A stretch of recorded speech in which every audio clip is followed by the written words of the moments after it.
இவருடைய முதல் திரைப்படமான மங்கையர்க்கரசியில் இவருக்கு வாய்ப்பு வந்திருக்கிறது. அந்த படத்தில் நடித்துக் கொண்டிருக்கும் பொழுதுதான் இவருக்கு காக்கா ராதாகிருஷ்ணன் அப்படிங்கிற பெயர் வந்திருக்கிறது.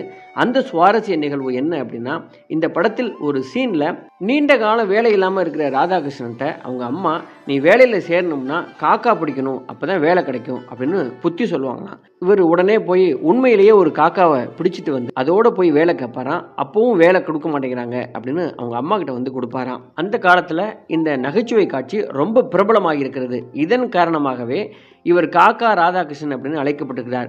70 வயதுக்கு பிறகும் திரைப்படங்கள் நடித்த இவரது அண்மை திரைப்படங்களான வசூல் ராஜா MBBS, உன்னை தேடி, காதலுக்கு மரியாதை, மாகி ஆகியவற்றில் நகைச்சுவை காட்சிகளை நடித்து மக்களை கவர்ந்தவர். இவரது பிற குறிப்பிடத்தக்க படங்களாக நல்ல தம்பி, வண்ண சுந்தரி, சந்திரகிரி, மங்கையர்க்கரசி, உத்தமபுத்திரன், மனோகரா, தாய் மகளுக்கு கட்டிய தாலி, தாய்க்கு பின் தாரம், வந்தாலே மகராசி ஆகிய படங்கள்